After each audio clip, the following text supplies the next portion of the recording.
ही करोगे, चाहे जितना करो, ये सब कुछ भोग के लिए, आपका सारा जीवन भोग के लिए, और उसी पे आप बंधे हो। आप कहते हो हम मुक्त होना चाहते हैं, मुक्त होना चाहते हो तो उसमें शर्म की बात कहाँ है? शर्म की बात कहाँ है?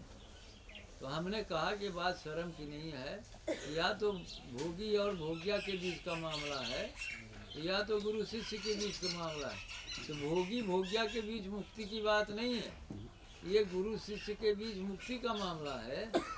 और बंधन केवल काम का है, बंधन भी केवल काम का है।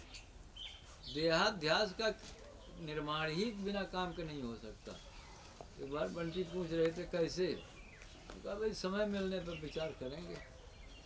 अगर काम न हो, काम का भाव न, देहाध्यास का निर्माण बंद हो जाएगा।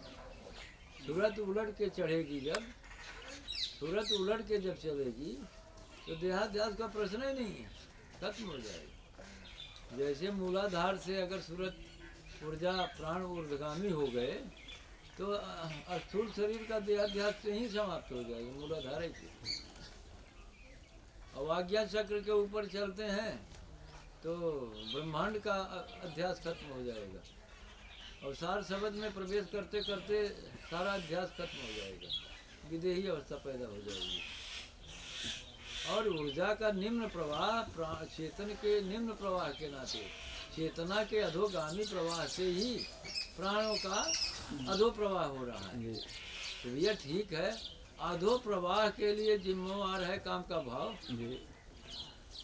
और काम के भाव, काम से मुक्ति बगैर मुक्ति ही संभव नहीं।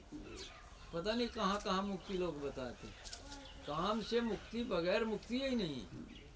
अब आप काम के तल पे खड़े हो, आप कहते हो कि हम हमेशा ही भोजन करते हैं, हम पूछ रहे हैं कि भोजन का अर्थ क्या है, आप बता ही नहीं सकते। वो बना बनाया मिलता है, खा लेते हैं, भोग भी करते। आपके जन्म बीत गए, जन्मांतर बीत गए, कल्प बीत गए, जहाँ गए तो भोग ही किया। हमेशा कंडीशनिंग पैदा करके बैठे हो, अधोगामी प्रवृत्ति आपकी है। आप मुक्ति की बात किस आधार पर करते हैं? मुक्ति तो वही है कि जब चेतना ऊर्ध्वगामी होगी तब प्राण शक्ति भी ऊर्ध्वगामी होगी। जब प्राण शक्ति ऊर्ध्वगामी होगी तो अध्यास आपसे आप मिटेगा, शरीर भाव समाप्त होगा। तो ये भाव से जुड़ी हुई, भाव से जुड़ा हुआ है। हमारे भाव के नाते ही हम भाव लेते हैं तो ऊर्जा अधोगामी हो रही है। हाँ बताइए, आगे बोलिए ना। तो फिर हम अपने भाव को बदल दें। भाव को ऐसे कैसे बदल देंगे आप? सुख की कल्पना जब तक आपके पास है आप भोग में प्रवृत्त होते रहेंगे। जब तक सुख की यथार्थता आपको समझ में आ रही, उसे लगता है कि हम भोग से उसे प्राप्त कर लेंगे, तब तक आपकी चेतना बदल नहीं सकती जी। और किसी की नहीं बदल सकती। भाव मात्र से तो अधोगामी नहीं हो सकती है। बिना भाव के हो ही नहीं सकती अधोगामी। नहीं हो सकती। बिना भाव के कैसे होगी अधोगामी? प्राण शक्ति इसके माने खुद जिम्मेवार है? नहीं, खुद नहीं जिम्मेवार। इसके माने चेतना आप झूठे कहते हो मुझसे कि हम ऊर्ध्व में जाना चाहते हैं, हम मुक्त होना चाहते हैं। तो बंधन का क्रिएशन तो आप ही कर रहे हो, तो मुक्ति की बात किस आधार पर करो? सुख को एक वस्तु स्वीकार करके ही तो हम अधोगमन में जा रहे हैं। सुख को हम स्वीकार करते हैं। पुरुष कहता है कि हमें स्त्री से सुख प्राप्त होता है, स्त्री कहती है पुरुष से प्राप्त होता है। न स्त्री से प्राप्त होने वाली चीज़ है, न पुरुष से, न तो भोग से। भोग से भी प्राप्त होने वाली चीज़ नहीं है। प्रश्न तो ये है ना। अब जब तक ये लगता है कि सुख हमें प्राप्त होगा, हम भोग से अपने आप को बचा नहीं सकते। अगर हम बचाने की कोशिश करेंगे तो दमन में चले जाएंगे, पागलपन में चले जाएंगे, क्योंकि विषय का चिंतन तो भीतर से करते ही रहेंगे, तो आडंबर में चले जाएंगे, पाखंड में जाएंगे। अच्छा है कि जिसे साधना करनी है, ऊर्ध्व प्रवाह में जाना है, उसे तो ये समझना पड़ेगा कि सबसे बड़ा दुश्मन हमारे लिए, सबसे बड़ी समस्या तो काम ही है। सबसे बड़ी समस्या काम है। हमारी अभी सारी सोच काम के केंद्र पे है।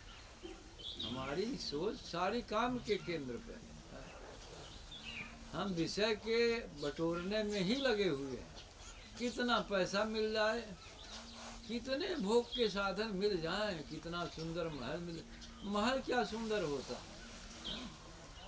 कितनी सुंदर पत्नी मिल जाए, कितना सुंदर पति मिल जाए, कितना महल मिल जाए, कितने भोग के साधन मिल जाए, खाने के पीने के सब मिल जाए, आप कर क्या रहे हो जीवन भर। अभी कोई जाने वाला कहता मेरा बहुत जरूरी काम आ गया, हम व्यंग बोलते हैं जरूरी काम तो कुछ है ही नहीं, जरूरी काम तो यहीं चल रहा है, जो सबसे जरूरी काम हो मेरे पास चल रहा है। लेकिन देखा गजरा कौन जरूरी काम तो ना आइए, नहीं अबे ना यार, नहीं महाराज बिल्कुल क्लियर 28 तक आई ही थे आवो चाहिए। हाँ हाँ 28 तक ना, कितना सब दिन परमानेंट 28 में बदवा का हो गया। अरे तो जब आओ लगा रहे हैं। अरे तू सब मंडलेश्वर है, हर हर प्रभु चले तो जानते। अब बिया तो लेकिन फिलहाल आपसे बात नहीं से आई है करते। हाँ बताइए अरे साहब।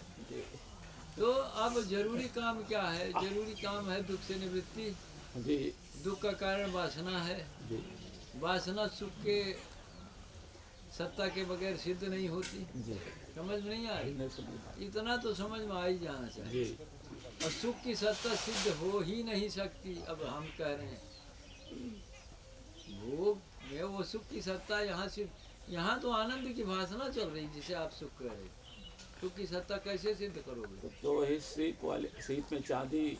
हाँ सिर्फ पे चांदी ही आप देख रहे हैं। हाँ वही हम कुछ आगे जाके हम ये कह देते नहीं अत्यंत निवेदन नहीं है इसलिए बात नहीं करेंगे।